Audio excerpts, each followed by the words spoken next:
O Centro Interdisciplinar de Educação Social e Socioeducação, CIES, é um órgão auxiliar da Faculdade de Educação da URGS.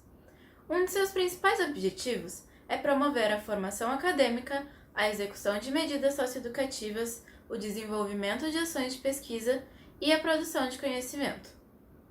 O CIES tem uma atuação contínua com suas ações de educação permanente para estudantes, professores e outros profissionais, e de realização de protocolos de cooperação, convênios e intercâmbio acadêmico, técnico e científico com instituições nacionais e internacionais. Ele se propõe a organizar, dar uma certa organicidade para vários projetos e programas, mas, sobretudo, organizar um trabalho que já vinha sendo realizado na FACED em torno desses três eixos: educação social, socioeducação e educação em direitos humanos.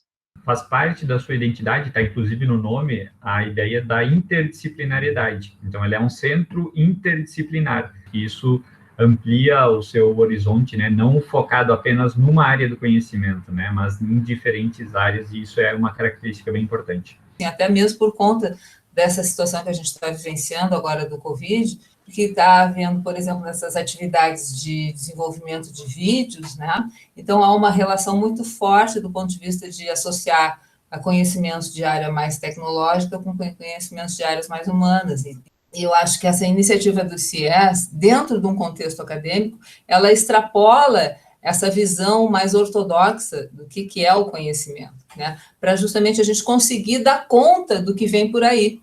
As frentes de trabalho que hoje estão sustentadas pelo CIES, elas vão interagir com a comunidade de diferentes formas. O CIES nasce de um trabalho que tem 24 anos dentro da FACED, que é o PPSC, um programa de prestação de serviços à comunidade que acolhe adolescentes que cumprem medida socioeducativa dentro da universidade. Esse é o nosso trabalho, é a nossa vocação, estar em contato com os adolescentes, olhar para a história do adolescente e poder exercitar esse lugar de quem acompanha, de quem faz a intervenção, de quem planeja a intervenção junto com os adolescentes em cumprimento de medida.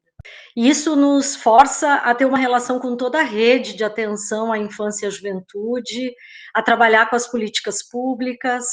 Trabalhamos de maneira muito orgânica, e isso também, essa relação diz muito também de uma produção de conhecimento muito singular, que faz sentido, né, para as pessoas das redes com as quais a gente se envolve. Acho que o CIES faz isso de maneira muito exemplar, porque construímos uma lógica de trabalho muito afinada com as demandas, muito próxima e principalmente com as pessoas, né? A gente acredita muito naquele pensamento freiriano que diz que não tem conhecimentos maiores e outros menores, né? Tem conhecimentos e saberes diferentes. E para dar um exemplo muito concreto disso que a gente está falando, há 2 semanas a gente fez o lançamento de um livro do CIES, né, que foi intitulado Juventudes entre A e Z. A gente teve aproximadamente 140 autores participando da produção. E aqui tinha professor universitário, tinha professor de escola pública, tinha agente socioeducador, tinha jovens do Centro de Juventude de Porto Alegre, jovens do Slam, jovens do rap. Então, como escritores, né, produzindo juntos. E essa é uma das grandes contribuições do CIES, né, para a universidade e também para a comunidade, de a gente pensar um modo diferenciado, que é menos hierarquizado, mais humanizado, que talvez é isso que hoje a gente precise, né? Temos 10 projetos e programas hoje no CIES registrados.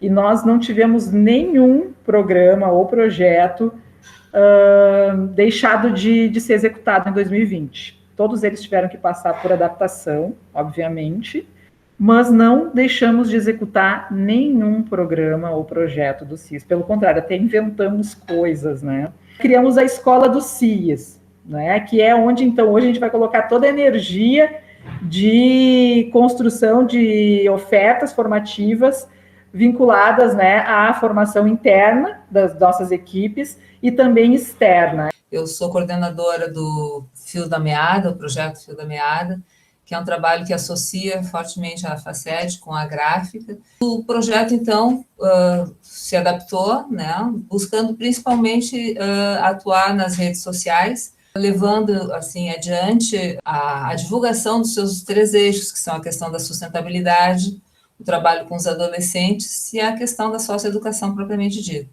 E então o que a gente começou a fazer? Postagens relacionando alguns aspectos que já tinham sido trabalhados com os adolescentes, né? A produção deles dos cadernos, que são o elemento assim que faz a reunião do projeto com a gráfica e com a questão da sustentabilidade, enfim.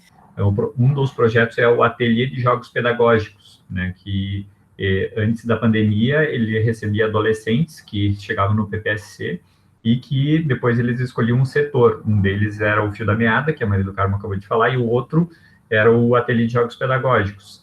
Nesse ateliê, os adolescentes, juntos com os bolsistas, os educadores, produziam jogos, né, para serem entregues nas escolas públicas. Com a pandemia, a gente, né, não passou a não ter mais a presença dos adolescentes, então a gente redefiniu. As escolas estão em atividades remotas, né, muitas tendo dificuldade de acompanhamento de aula online, então surgiu a demanda de material didático. Então a gente pensou em oportunizar aqueles jogos que a gente fazia com os adolescentes de forma digital. Então a gente produziu um primeiro caderno, chamado Caderno Pedagógico 1, com os jogos que a gente produzia com os adolescentes. A gente fez e disponibilizou online, ou seja, ampliou aquele trabalho que era restrito a adolescentes, agora ampliou, né, para outras crianças e estudantes, né? E aí a gente produziu um segundo caderno pedagógico, em contato com uma instituição de São Leopoldo, chamada Isaura Maia, que tem 4 casas de acolhimento institucional. Um outro projeto que eu estou diretamente relacionado é o Observatório da Socioeducação. Esse projeto foi criado também, né, nesse contexto do CIS e do PPSC, buscando fazer pesquisa, buscando desenvolver atividades que trabalhassem principalmente com a produção de conhecimentos e de dados sobre a socioeducação. Todos os nossos projetos produziram um vídeo, né, para o Salão de Extensão, e um deles, que é o do Observatório da Socioeducação, ficou entre os 15 com maior visualização, né, no Salão de Extensão, então foi o único da FACED, né, então também foi um motivo de alegria para a gente. Acho que o reconhecimento de ferramentas para a nossa ação também foi outro passo importante que nós tivemos que dar, né, com a exploração das lives, 2 projetos que eu também estou vinculada, que é o CEPOPS, que é o Coletivo de Educação Popular e Pedagogia Social, e o Diálogos da Discência e a Docência, que é coordenado pela professora Aline Cunha, do qual eu integro a equipe. Promovemos, né, rodadas de lives, podendo, então, fazer interlocução com grupos do Brasil inteiro e de fora do Brasil, como é o caso da nossa parceria com vários educadores sociais do Uruguai, né? Então, essas lives foram promovendo essa ampliação dessa interlocução. E no Diálogos nós também fizemos algumas rodadas de lives, trabalhando especificamente, né, o tema da saúde mental no trabalho. Se nós precisamos nos isolar do ponto de vista físico, nós precisamos nos aproximar do ponto de vista cognitivo. Abrir espaços de valorização do outro, do diferente. O CIES, me parece assim, que ele é uma abertura e que ele está apontando para um futuro que a gente vai ter que cada vez mais começar a assumir. É uma mudança de atitude, uma mudança de concepção de educação, inclusive.